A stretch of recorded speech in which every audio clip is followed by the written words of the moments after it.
Ako si Boss PD at ayoko sanang i-share sa inyo ang lugar na to. Pero tingnan nyo naman kung gaano affordable, luxurious at spacious ang lugar na to. Mula sa 2 bedrooms na napakaluwag at komportabling matulog, papunta sa kitchen na pwede mong lutuin ang mga paborito mong dishes, hanggang dito sa napaka-luxurious na plant pool na may view ng dagat at papunta sa yung private sauna kung saan pwede kang magtanggal ng lamig ng katawan. Kaya tara na, papunta sa Real Quezon! Ops! Pero bago nangyari yan, eto muna ang mga pinagdaanan namin. What is up mga kakulay? Another day, another adventure. Andito tayo ngayon mga kakulay sa Molino Boulevard kasama ang Team Boss PD. Andyan si Roel, si Ron ang may hawak ng camera. At si Jessie ay unfortunately nagtatae. Unfortunately kumain siya ng milky ramen kagabi. Kaya naman ayan ang epekto sa kanyang sikmura. Andito tayo sa Molino Boulevard para alam nyo na sa unang stopover ay kakain tayo. Let's go! Hello, good evening, Boss PD. Good evening ate. At eto na nga mga kulay, syempre maghahanap kami ng masarap na pagkain para sa mahabang biyahe. Eto nakapili kami ng salad, ng chicken, ng pork, ng beef, kanya-kanya kami trip. At eto bumalik na kami sa road mga kulay, baigit 5 oras na biyahe. Kaya naman talagang tahimik na ang team namin sa loob ng kotse. Pero eto, mga 30 minutes pa tayo mga kulay bago marating sa destination. Alright. Last stopover mga kulay.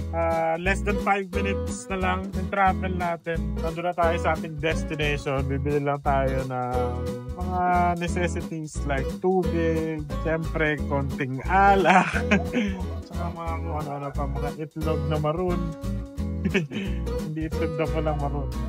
Mga tayong tubig. At dito nga malapit sa Casa Real, merong mga sari-sari stores at mga bilihan ng mga isda, manok at mga meat na kailangan mo. Mga kulay, we're finally here. Yeah, let's check out the place. Come on. Come on, happy. Oh, di ba? So as usual, the same vibe mga kulay. Meron tayo lounge area kung saan kami pwede magkwentuhan, maglokohan, mag-inuman at mag-ML. Meron kami kitchen, napakagandang kitchen, dining. Dito muna tayo. Ito ang bathroom.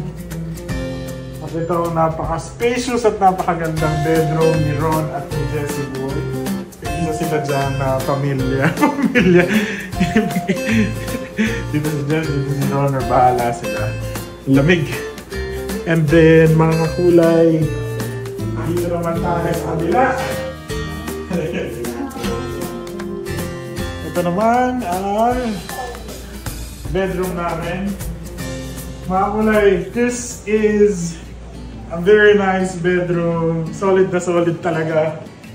Sobrang comfortable. Ang laki, king size bed. Meron kang lounge area dito. Meron kang working area. Ay, ito naman.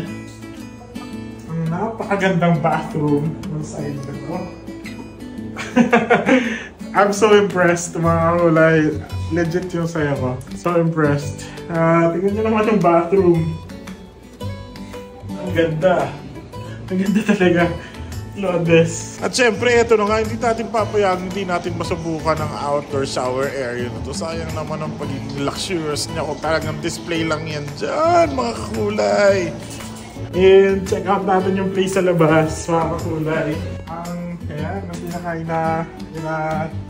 inaabangan natin. Ang sauna. Ayan, syempre solid na solid yun. If you feel hot, if you feel cold, kasi nasa harap tayo ng dagat mga kulay. Papakita namin sa inyo bukas kung gaano ka-solid yan. After mo maligo sa dagat or mag-plunge pool, dito ka din diretso sa sauna to get the coldness out of your body. Ito, mga kulay, dito tayo. Very quickly. Sobrang daming lounge chairs and tables. Ito naman ang plunge pool natin where we can just hang out and drink mga kakulay. Kung magiging takbo talaga ng buhay namin dito after mo mag-beach, aakyat ka, magpa-plunge pool, magsasauna. Tara, tingnan natin yung beach. So, gabi na. Hindi natin masyadong ma-appreciate at mapakita. Pero yan na mismo yung beach, mga kakulay. Yan, kahit hindi nyo makita yung beach, mga kakulay, talaga naman yung hanging sariwa na dadaloy sa iyong mga ilong talaga namang unbelievable. Talagang breath. Mga kakulay, sikreto dapat to. Ayoko kasi i-share to kasi baka dumami yung tao kasi this is our, talaga, hingahan. Dito kami humihinga. Pero dahil parte na kayo ng vlog na to, parte na kayo ng Boss PD fam, i-share ko sa inyo kung saan to at kung bakit nyo to dapat dayuhin. Let's go! Ito na nga mga kakulay, siyempre nag-prepare tayo ng midnight snack. Kumuha tayo ng tuna, mayonnaise, onion at kung ano-ano pang panglagay dyan para meron tayong masarap na sandwich sa kumakalam na sikmura. Mga kakulay, tapos na ang aming midnight snack. Pagpasensya na nakayangan. Ano kaming special tuna sandwich, tsaka meron kami dito liver spread sandwich. Tapos may mga beer, tsaka Coke Zero. So it's the breakfast time, mga kakulay. Another day, another thankful day. Dami naming food, mga kakulay. And we're just happy na meron kaming pagkain na pagsasalu-saluhan. Kaya naman sobrang thankful lang kami, sobrang nagpapasalamat sa Panginoon Diyos, sobrang nagpapasalamat sa mga biyaya na aming natatamasa every single day. Ito kami by the beach, pero unfortunately medyo lumakas yung hangin at ulan. Hindi namin ina-expect namin na by this hour makakapag-tampisaw na kami dyan sa dagat. Pero ganyan talaga sa life, mga kakulay, no? We will never know kung kailan lalakas at hihina ang ulan, pati ang hangin. Kaya we always just need to be steadfast and be prepared kung ano man ang mangyayari. At saka mga kakulay, kahit gaano kakatibay, minsan kapag sunod-sunod ng malalakas na ulan, sunod-sunod na malalakas na hangin, hihina ka rin no? Kaya siguro sobrang importante yung laging sinasabi sa atin ng mga magulang natin na always be kind, maging mabait sa lahat ng mga taong makakasalamuha mo. Kasi when time comes that you need their help, at least meron kang matatakbuhan. Pero mga taong pwedeng tumulong sa'yo. At saka lagi nating nakatatandaan yung relationship natin with Papa Jesus.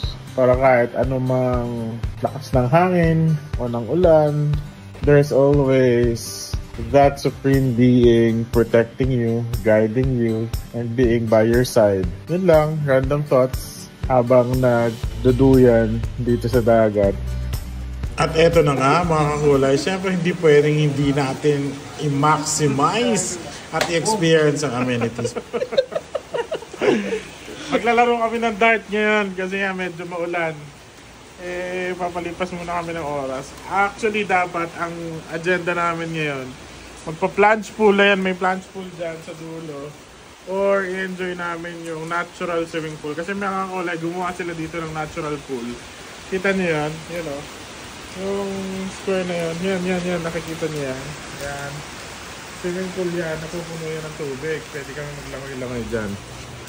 Kaya lang, malakas na yung ulan, tsaka wala pang tubig, di pa napupuno ng tubig, gano'n. Kaya dito muna kami, darts muna tayo. At eto, naglaro kami ng darts para makita kung sino talaga ang may pulso. Siyempre, alam nyo na, ang nanalo walang iba, kundi ako! Eto mga kakulay, sinimulan na namin i-explore ang dagat. Ang dagat dito medyo mabato pero kapag umurong-urong ka pa doon forward, makikita mo talagang puro buhangin at napakasarap lang magtampisaw. Pero kapag ganitong low tide, makikita mo napaka-rich talaga ng biodiversity, makikita mo napakaraming creatures, may mga pusit, starfish at iba-ibang mga creatures na nandyan sa dagat. At eto nga mga kulay, tinuturo ko yung view kasi naman yung view dito, hindi ko ma-explain pero sobrang ganda, may mga isla kang makikita palibot. Pagpasensyahan nyo na yung may itim na ulap kasi nga nung dumating kami rito may bagyo talaga naman pero safe na safe kami mga kulay kasi napakaganda na accommodation destination namin. Kaya nga ayoko i-share to sa inyo, pero sige na nga, kailangan nyo kasing ma-experience to para nagpunta ng Maldives, may sarili kang plunge pool, may sarili kang sauna, may sarili kang lutuan, may magaganda kang bedrooms kompleto. Kaya ano pa hinihintay nyo mga kulay, pumunta na kayo. Kasi the moment na malaman to ng maraming tao, talaga naman dadayuhin to, 100% sure ako, kasi hindi mo pa to nakikita kahit saan. At eto, mga kakulay, ang plunge pool na tinutukoy ko, magbubukas tayo ng champagne na napakasarap at pumatok nga, ako'y nagulat at nasiyahan. At ito isasalin natin sa ating wine glass para naman ma-enjoy natin ang napakasarap na view. Wala nang sasarap pa sa view na meron kang hawak-hawak na champagne mga kakulay. Trust me, you gotta try that mga kakulay. At ito habang umiinom tayo, ini-experience ko ang sarap ng plunge pool sa tabing dagat. Siyempre ito ang team ko, si Ron, nagtatampisaw. At ayan si Jesse Boy, caught in the act. Wala naman siyang ginagawang masama dyan. Naka-capture lang natin siya sa camera. At eto, tignan nyo naman ang banding namin, kwentuhan ng mga buhay-buhay. Kamusta kayo? Kamusta ang mga nangyari? At syempre, after mag-plunge pool, nandito naman kami sa sauna para magtanggal ng lamig ng katawan. Mga kulay, that's the best thing here. Dinner time. Meron kami mga seafood tsaka mga lutong bahay by Chef Rowan! Ang ulam namin for tonight, of course, meron kami paborito kong hibon, paborito ni Roel na squid, paborito ni Ron na itlog na maalat, paborito ni Jessing hotdog, at paborito namin lahat na tuyo. Kaya naman, tonight's dinner is all about our favorites. Kain tayo! After namin manalangin, talagang in-enjoy na namin ang mga seafood na hinanda ni Chef Roel. After namin kumain dyan, mga kakulay, kami naman ay natulog lang saglit at bumiyahe na pauwi ng Maynila. Yun lang. Thanks! Bye! Turn a 10 piece to a 20 quick. I got money busting out the money clip.